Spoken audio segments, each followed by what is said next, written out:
القرآن للذكر فهل من مدكر. Salam Alykum. Be sure to download your free implementation workbook. We go through it step by step.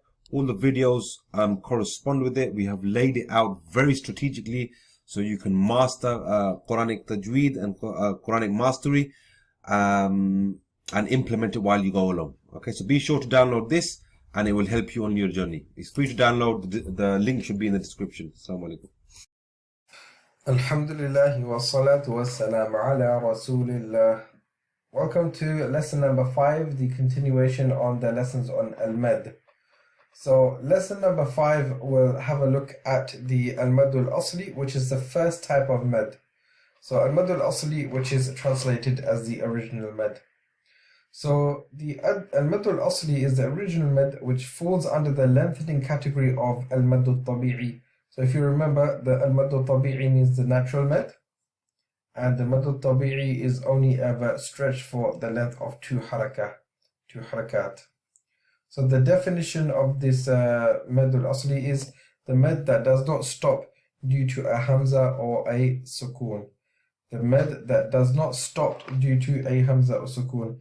There will never be a Hamza or a Sukoon after the original Mad, otherwise it will cease to be an original Mad. Okay, and this will be explained to you further as you go along. So as mentioned before, Al-Mad al-Asli is of two types: the lesser connective Mad, Al-Mad al-Silat al-Sughra, and the substitute Mad, which is Al-Mad al-Iwad. So let's have a look at the Al-Mad al-Silat al-Sughra. So the lesser connective Mad occurs on a particular ha.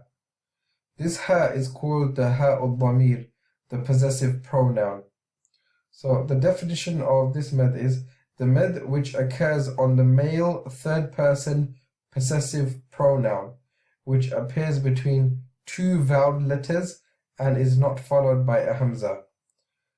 So again, this Mad which occurs on the male third person possessive pronoun, which appears between two vowel letters and is not followed by a Hamza. So this definition is quite long and it has some caveats there. So let's analyze this definition. Number 1 is the Mad which occurs on the male third person possessive pronoun. So this pronoun is represented by a ha, which is never part of an original word before it, but it is always connected to it. So it's actually the connected possessive pronoun. So if we can see, inna is actually a separate letter and hu is a separate letter. So the word above is actually two words, inna and hu, but they always appear connected. So this ha is always connected to something before it. Will never occur by itself. Now you may also notice that the ha has a diminutive waw after it. This is the little diminutive waw. The diminutive waw is the indicator that the Mad is to be stretched two haraka with a dhamma haraka. So innahu. So because of the dhamma on top of the ha, and then the Mad indicator for that particular ha dhamma is this diminutive waw. So that's the Mad al-Silat al-Sughra, and that's a quick definition of it. So what's the second analysis? Second part of the definition? It appears between two voweled letters. So this ha should not have a sakin before it or after it. Should not have a sakin before or after it. If there is a sakin before it, then the ha will have a normal dhamma on it. So let's have a look at this word. قَرَّبْنَاهُ. It's not قَرَّبْنَاهُ like the previous one. It's not قَرَّبْنَاهُ. قَرَّبْنَاهُ is قَرَّبْنَاهُ, just with the dhamma. So the ha above has a sakin before it. Although the sakin is not written, it is implied. It's not written on the hamza or on the alif. It's Mad. So that Mad has a sakin on it. Therefore the ha takes a dhamma and not a Mad Silat Sughra. So قَرَّبْنَاهُ. And it appears between two vowel letters. So bihil haqqu, after that there's a sakin as well. Okay, so in this example there's a sakin before the ha, and in this example there's a sakin afterwards. So you simply join it. The above example shows the occurrence of a sukoon after the ha. Therefore, the mad turns into a kasra and it is joined to the sukoon, to the sakin. So, bihil haqqa, bihil haqqa. Now, the possessive pronoun ha can either take a dhamma or a kasra. And if there's a dhamma, dhamma is the normal case. If there's a fatha or dhamma before it, then it will be a dhamma. However, if there's a kasra before this ha, then the ha will also take a kasra because it is easy to say. So this is the example. إِنَّهُ كَانَ بِعِبَادِهِ خَبِيرًا بَصِيرًا. So we can see that both of the examples is in this one particular ayah. So we've looked at, let's just quickly recap.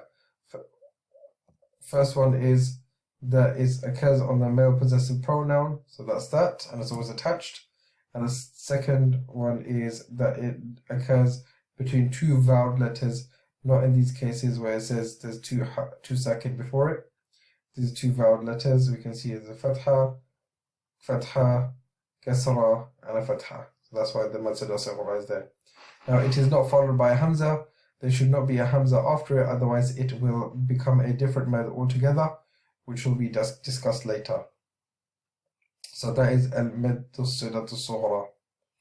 Now there is one exception to this rule, and this exception occurs in Surah Al-Furqan in the way of Hafs and Asim. So we said that there should not be a sakin before the ha, but in Hafs and Asim there is one place where there will be a mad sughra despite an occurrence of a sakin before it. And this is in Surah Al-Furqan, verse number 69. And as you can see, this ya has a sakin, but this particular ha still has a mad sughra. So it will be read, وَيَدْخُلْ فِيهِ مُهَانًا وَيَدْخُلْ فِيهِ مُهَانًا. So that's first exception. The second exception is there is one word which is not the male third person possessive pronoun, but it still takes a sila sughra, a mad sila sughra, and this is the occurrence of hadihi. This particular word is the female ism ishara, so the female word which indicates to something a third person or a third thing. So this ha is actually it's more grammatical. It's not a male possessive pronoun, but the mad sila sughra still occurs, and this is hadihi. This is always read with a kasra. If you enjoyed this video, guys, please like this video so we know you enjoy it, as we can make more. Please write a comment and tell us what you thought about the lesson, and don't forget to subscribe. Subscribe now. Jazakallah. Salam Alykum.